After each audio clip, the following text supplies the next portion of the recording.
আমরা রাজপথ ছাড়ছি না। বাংলার মায়ের সন্তানেরা দাবি আদায় না করে কি রাজপথ ছাড়বে? আমরা কি রাজপথ ছাড়ব? আমরা এই ছাত্ররা কি বৈষম্যের বিরুদ্ধে লড়ব?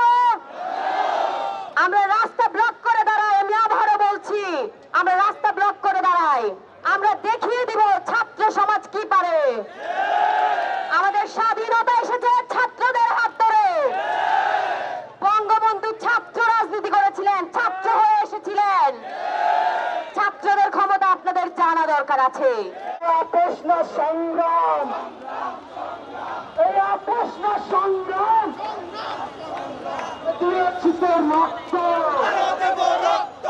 রক্তের বন্যায়, রক্তের বন্যায়। আজকের আমাদের এই আন্দোলন সারা বাংলার ছাত্র সমাজকে বৈষম্যের হাত থেকে বাঁচানোর আন্দোলন। আজকের আমাদের এই আন্দোলন পরবর্তী প্রজন্মকে আগামীর ভবিষ্যৎ নিশ্চিত করার আন্দোলন। সংগ্রামী ছাত্র সমাজ, আমরা লক্ষ্য করছি আমাদের এই আন্দোলনকে, এই জনস্রোতকে ভিন্ন দিকে প্রবাহিত করার জন্য অনেক ষড়যন্ত্র করা হচ্ছে। আমরা জানিয়ে দিতে চাই, এই জনস্রোতকে কখনো ষড়যন্ত্র দিয়ে বন্ধ করা যাবে না।